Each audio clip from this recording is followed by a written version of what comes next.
बिस्मिल्लाहिर्रहमानिर्रहीम। अस्सलाम वालेकुम। उम्मीद है आप सब लोग खैरियत से होंगे। जी तो क्लास 10 की केमिस्ट्री की बुक है। यहाँ पे चैप्टर है हमारे पास 23 जो कि है मोनोहाइड्रोक्सी एल्केन्स और अल्कोहल्स। जी तो स्टूडेंट्स, आज के इस वीडियो में हम लोग निशान लगाएंगे चैप्टर के अंदर जितने भी शॉर्ट और लॉन्ग क्वेश्चंस बनेंगे इनका। ठीक है, तो आपने वीडियो को लास्ट तक देखना है ताकि जितनी भी हेडिंग्स वगैरह बनाए, जितने भी निशान लगाएं, आपको अच्छे से समझ आए। ठीक है, तो विदाउट टाइम वेस्टिंग हम आज की वीडियो का आगाज़ करते हैं। जी तो स्टूडेंट्स, जैसे कि आप यहाँ पे देख रहे हैं, मैंने यहाँ पे क्वेश्चन लिखा हुआ है, व्हाट आर मोनोहाइड्रोक्सी एल्केन्स और अल्कोहल्स। अगर आपसे ये क्वेश्चन पूछा जाता है देन आप यहाँ से लेकर यहाँ तक लिख सकते हैं। ठीक है, इसके बारे में कि मोनोहाइड्रोक्सी एल्केन और अल्कोहल्स क्या हैं, तो आप यहाँ से लेकर यहाँ तक जो है ना लिख लेंगे।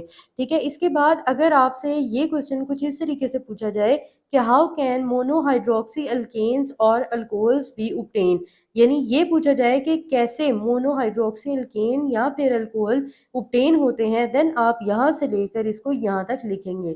ठीक है, इसके बाद हमारे पास एक और इस पैराग्राफ में क्वेश्चन बन रहा है जो कि है व्हाट इज इथाइल अल्कोहल और एथनॉल। ठीक है, इसके लिए आप यहाँ से लेकर यहाँ तक इसकी डेफिनेशन लिख सकते हैं। ठीक है, इसके बाद हमारे पास जो नेक्स्ट टॉपिक है, सबसे पहले हम इसके अंदर शॉर्ट क्वेश्चन के निशान लगा लेते हैं, फिर उसके बाद हम इसके अंदर लॉन्ग के बारे में देखेंगे कि इसको आपने कैसे अटेम्प्ट करना है।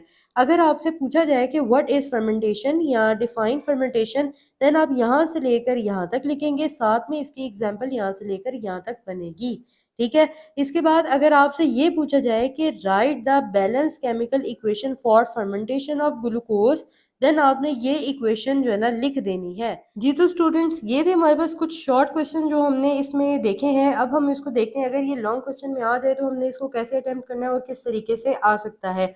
अगर आपको ये क्वेश्चन आ जाए कि लिखा हो कि describe the preparation of ethanol bye fermentation process, ठीक है, तो इस तरीके से अगर आपको ये लॉन्ग क्वेश्चन आएगा देन आपने यहाँ से शुरू करना है और इसको एंड तक लिखना है। ठीक है, और अगर आपको मैं हेडिंग्स बना दूँ इस तरह आपके लिए और आसान हो जाएगा। इसमें सबसे पहले आप फर्मेंटेशन की डेफिनेशन लिखेंगे जो कि है ये, फिर इसके बाद इसकी एग्जाम्पल लिखेंगे। ठीक है, इसके बाद आप हेडिंग दे सकते हैं द केमिकल प्रोसेस, और इस हेडिंग के साथ आप यहाँ से लेकर यहाँ तक लिख सकते हैं। इसके बाद यहाँ पे कैटलिस्ट की हेडिंग दे सकते हैं, कैटलिस्ट की हेडिंग दे के आप यहाँ तक लिख सकते हैं। उसके बाद chemical equation, balance chemical equation for the fermentation of glucose, इसको हाईलाइट करके लिख सकते हैं, और साथ में ये जो आपके पास इक्वेशन लिखी है ये आप लिखेंगे। ठीक है, साथ में इसी हेडिंग के अंदर ही आपने जो है ना ये भी लिखनी है लाइन। ठीक है, इसके बाद यहाँ पे आप हेडिंग दे सकते हैं कंडीशन फॉर रिएक्शन, और इसके अंदर आप यहाँ से लेकर यहाँ तक लिख सकते हैं। ठीक है, इसके बाद एक्सक्लूजन ऑफ ऑक्सीजन की हेडिंग दे सकते हैं, और यहाँ से लेकर और एंड तक आप जो है ना लिख सकते हैं इसको। ठीक है, अब आप कहेंगे कि इतनी सारी हेडिंग्स हमें कैसे याद रहेंगी। सबसे पहले आप देखें कि जो चीज़ हम याद करेंगे उसी के अंदर से हमें हेडिंग भी मिल जाएगी। अब जैसे आप यहाँ पे देखिए फर्मेंटेशन है, इसकी आप हेडिंग बना सकते हैं। यहाँ पे आप देख सकते हैं लिखा हुआ है एग्जाम्पल की हेडिंग हमें कैसे याद रखनी है। हमें ऐसे याद रखनी है कि देखिए लिखा हुआ है preparation of yogurt, bread and ethyl alcohol are some examples of the fermentation reaction. ठीक है, ये आपके पास एग्जाम्पल की हेडिंग यहाँ से बन जाएगी। ठीक है, उसके बाद यहाँ पे सारा जो है ना केमिकल प्रोसेस हुआ है। ठीक है, यहाँ पे इस वजह से हमने केमिकल प्रोसेस की हेडिंग दी है।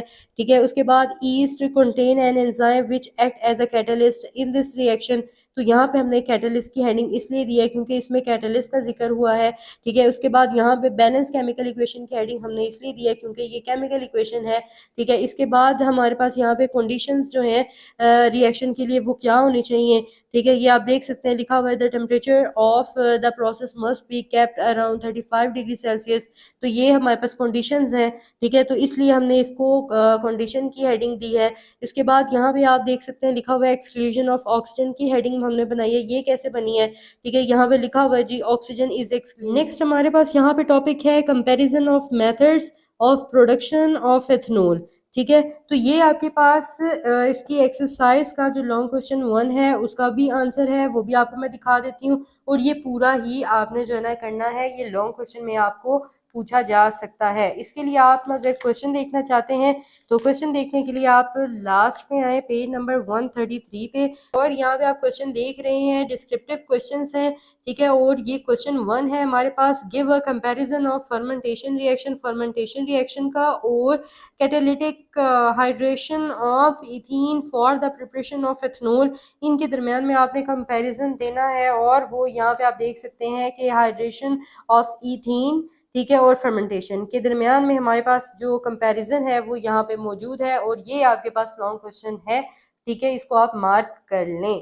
ठीक है, अब चलते हैं जी नेक्स्ट पेज पे, और यहाँ पे अब आपके पास है कंबशन ऑफ अल्कोहल।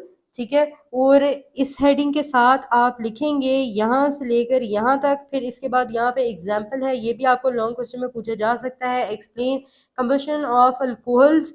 ठीक है, तो यहाँ से लेकर यहाँ तक पहले लिखेंगे, फिर उसके बाद एग्जाम्पल है, एग्जाम्पल की हेडिंग देके फिर आप ये लिखेंगे। उसके बाद यहाँ पे balance equation for conversion of alcohols की हेडिंग दे के, यानी इसको हाईलाइट करके आप फिर ये इक्वेशंस हैं ये लिखेंगे। ठीक है, इसके बाद यहाँ पे आपके पास है मैकेनिज्म ऑफ हीट एवोल्यूशन।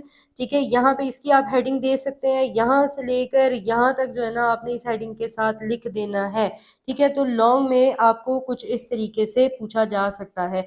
उसके बाद हमारे पास नेक्स्ट टॉपिक है application of alcohols as fuel, यानी अल्कोहल्स की एप्लीकेशन बतानी है एज अ फ्यूल। तो ये आपको लॉन्ग क्वेश्चन में कुछ इस तरीके से पूछा जा सकता है, discuss applications of alcohol as a fuel. तो यहाँ पे आप लिखेंगे यहाँ से लेकर यहाँ तक। ठीक है, लास्ट तक यहाँ तक लिखेंगे। ठीक है, नेक्स्ट पेज पे आपके पास है जी इसके एडवांटेजेस और डिसएडवांटेजेस आपको जो है ना साथ में पूछे जा सकते हैं। ठीक है, तो एडवांटेजेस और डिसएडवांटेजेस आपको शॉर्ट में भी पूछे जा सकते हैं, लॉन्ग में आएंगे तो सारे सारे करने हैं, शॉर्ट में आएंगे तो कोई से दो दो जो हैं वो आप शॉर्ट के लिए तैयार कर सकते हैं, लेकिन लॉन्ग में भी ये टॉपिक आपको पूछा जा सकता है। नेक्स्ट हमारे पास टॉपिक है जी role of ethanol in industries. तो अगर आपसे रोल पूछा जाए एथनॉल का इंडस्ट्रीज में, तो ये आपको लॉन्ग क्वेश्चन में भी पूछा जा सकता है इस तरीके से कि discuss the application of ethanol in pharmaceutical industry. ठीक है, इस तरह से आपको लॉन्ग क्वेश्चन ये पूछा जा सकता है। तो आपने क्या करना है, पहले आपने इस हेडिंग के साथ जो है ना यहाँ से लेकर यहाँ तक लिखना है, उसके बाद यहाँ से लेकर तो लास्ट तक मैं आपको पॉइंट्स की सूरत में भी बता देती हूँ।